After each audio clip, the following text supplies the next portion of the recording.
би ганцхан зүйлийг нэмэд хариулчих.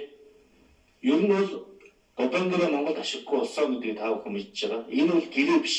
Гэрээний хавсралт шүү дээ. Засгийн газраар хэлэлцээгүй, их хурлаар хэлэлцээгүй. Төлөвлөгөөг цааталтаа яриад байдаг. Энэ бол гэрээний хавсралт. Манайхан гэрээ гэж яриад байгаа. Энэ гэрээний хавсралтанд гэрээний адил хүчин төгөлдөр байна гэдэгний заалт орцсон.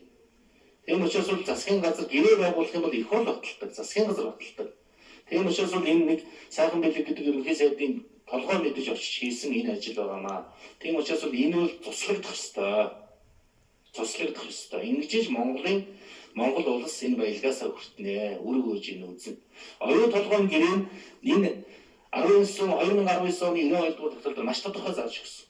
Энэ юу гэхээр 2008 оны их хурлын 40-р тогтоол 2009 оны 57 дугаар улсын их хурлын тогтоол нийцүүлээ гэж.